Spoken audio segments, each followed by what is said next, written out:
There is a protocol for what happens when a search and rescue officer resigns on site. They fill out a form. They hand over their radio. They are escorted to their vehicle, not by security, not by a supervisor, but by a fellow SAR officer, someone who knows what they might have seen. In most cases, the resignation is logged as personal reasons, stress, burnout. In most cases, no one asks further questions. In the case of Officer Daniel Mercer, Shoshone National Forest, October 2019, there were no further questions because the one object he found in that forest answered all of them, or made them impossible to ask. My name is not important. What I do, what this channel does, is locate stories that have been quietly set aside, filed under inconclusive, stamped with a reason that doesn't quite fit. And then I bring them back into the light because I believe that some things deserve to be examined, even when the people who found them chose not to. This is one of those stories. On October 3, 2019, a 31-year-old geology student named Marcus Hale left his campsite at the southern edge of the Shoshone National Forest in Wyoming. He was conducting fieldwork for his doctoral dissertation, mineral composition of tertiary granite deposits in the Absaroka Range. He was experienced. He had made this exact trip twice before. His university check-in call was expected at 6 p.m. It never came. The search that followed was standard protocol for the first 24 hours. Ground teams, air support, trail camera checks. Hale was not a risk profile, no mental health flags, no medical concerns, no reason to deviate from his route. The SAR team treated it as a lost hiker situation. Most of those resolve within 72 hours. Marcus Hale was never found.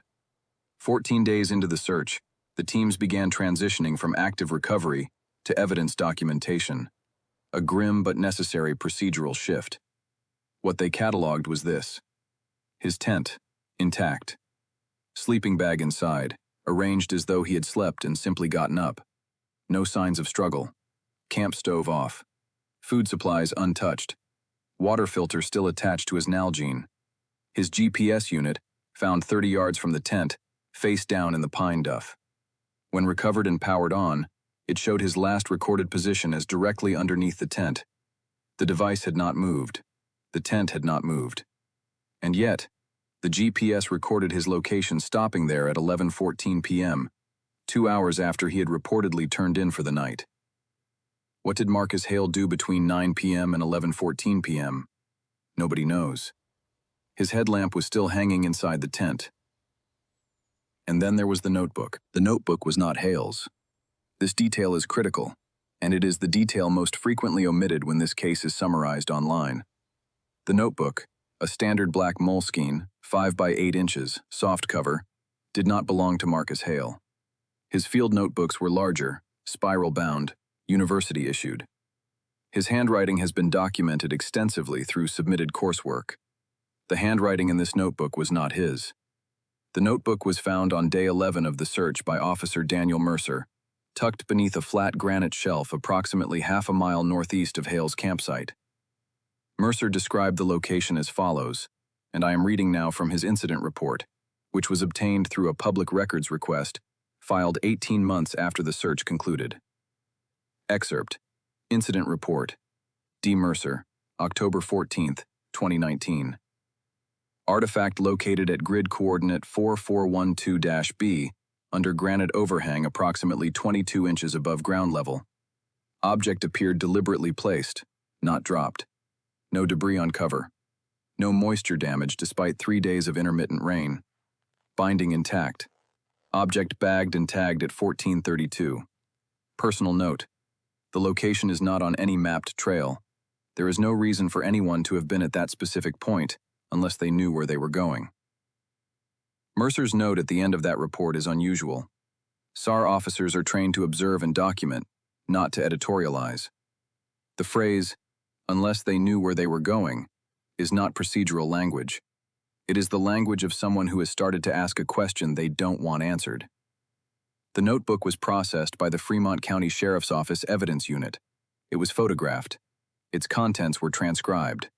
And then, according to the evidence log, It was sealed in a secondary archive box and marked tangential, not pertinent to subject recovery. I have that transcription. The notebook contained 41 pages of handwritten entries. There is no name inside the cover. There is no date on the first page. The transcription I am working from was provided to me by a source inside the Fremont County record system, who asked not to be identified. I have verified its authenticity against 2 other independently obtained portions of the evidence file. I am going to read the significant entries to you now, in full, because I think when you encounter a document like this, the worst thing you can do is summarize it. Extended 1. Found the shelf again. 3rd time now. It is always exactly where I left it. The compass doesn't spin here. It just stops, like it made a decision. Entry 2. Counted my steps from the eastern tree line. 412. Same as before. Same as always. I don't know what's at 413. I haven't been willing to take that step. I'm not sure I'm meant to. Entry 3. There is something patient about this place. I mean that in the way you'd mean it about a person waiting in a room. It isn't hostile. It just hasn't decided yet. Entry 6. Heard the radio frequency again. Not static. It's below static. It's a tone. A held tone. Like something is on the other end, holding its breath. Entry 11. The animals don't avoid this place. That's what I got wrong the first time. I thought silence meant avoidance. It's not. The birds land here. The deer come through. They just don't make sound while they're here. They hold still. They wait.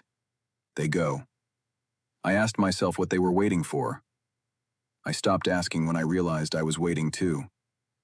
Entry 19. Someone else has been here. I found footprints this morning in the frost coming from the west. They stopped at the shelf. There was no return set. The frost was undisturbed in every direction. The prints simply ended at the stone and did not come back. Entry 24. I know what this place is now. I think I've always known, since the first time I came through and felt the pressure change. Not barometric, internal, like standing in a room where a sound just stopped. The resonance is still there. You can feel where the sound was. This is that. This whole section of forest is where something ended or paused. I can't tell the difference from inside it. Entry 31. I left the notebook under the shelf today. I don't know why. Felt right. Like it belonged here. Like I was completing something. I'll write a little more. But I think the notebook knows this is where it ends. Entry 38. Final full entry. To whoever finds this, you were brought here. I don't mean by accident, and I don't mean by coincidence. I mean that the place called you. You may not have heard it consciously. You may have thought you were looking for something else. A person, a trail, an answer. But you were called here. Which means you are the right kind of person to carry this. I don't know what this is. I only know it cannot stay in a place where it won't be found. Something wants to be seen. I'm just the one who wrote it down. Entry 41. Final entry. 3 words. It already knows. Officer Daniel Mercer submitted his resignation from the Shoshone National Forest SAR unit on October 16, 2019, 2 days after he found the notebook. He had served with the unit for 9 years. He had participated in over 60 search operations. He had never resigned mid-case before. His resignation letter, obtained through the same records request as the incident report, contains 1 sentence beyond the standard language of professional departure. I am resigning because I no longer feel I have the framework to do this work safely, and I believe continuing would be harmful to the operation. What does that mean? The framework to do this work safely. Not physical safety, not procedural safety. The framework. I made several attempts to contact Daniel Mercer directly. 2 phone numbers listed in public records were disconnected. A LinkedIn profile that appeared to be his was deactivated sometime in 2021. I sent 2 certified letters to an address associated with his name in Cody, Wyoming. Neither was returned. Neither was acknowledged. In January of 2023, I received a single email from an address I did not recognize. No subject line. The body contained 7 words. Don't go to the shelf. Don't count the steps. I have not been able to verify that the email came from Mercer. I have not been able to verify that it didn't. At the request of the Fremont County Sheriff's Office, a forensic document examiner analyzed the notebook handwriting. I obtained a summary of that analysis. The finding was this. The handwriting was consistent throughout all 41 entries. Same pen pressure, same letter formation, same baseline. Whoever wrote the notebook wrote all of it. There was no sign of distress in the later entries compared to the earlier ones. No shakiness, no degradation of motor control. The handwriting on entry 41 was as steady and deliberate as entry 1. That is not the unusual finding. The unusual finding was this.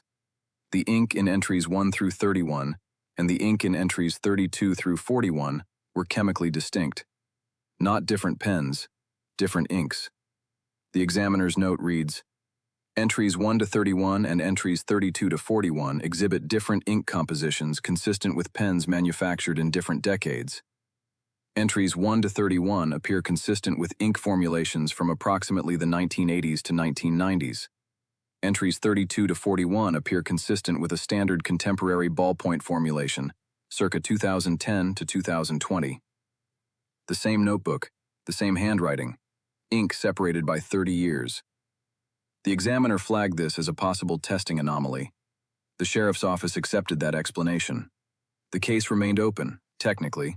Marcus Hale was never declared deceased, but active search operations ended in November 2019. No further analysis of the notebook was commissioned. I want to be precise about what I am and am not telling you tonight. I am not telling you that Marcus Hale was taken by something supernatural. I am not telling you that the Shoshone National Forest contains an anomalous zone that operates outside the known laws of physics. I am not telling you that the notebook was written by more than one person across more than one timeline, though I understand why you might think that is where I am going. I am telling you what exists in the record, what was found, what was not explained, what was set aside because setting it aside was easier than explaining it. I am telling you that a man with 9 years of experience found a notebook under a shelf of granite in a part of the forest that had no reason to contain it, and within 48 hours of reading it, he ended a 9-year career and refused to speak about it again.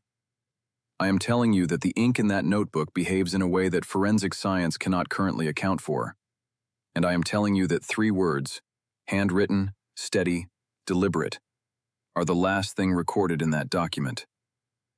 It already knows. Marcus Hale has been missing for 5 years. The notebook is in a sealed archive box in Fremont County. Daniel Mercer has not been publicly located. The granite shelf at grid coordinate 4412-B is still there. Nobody has gone back to count the steps. This is the faint whisper. If this story found you, if you feel like it called you in some specific way, I want to know. Leave it in the comments. Not because I have answers, because I am still collecting the right kind of questions. I'll see you in the dark.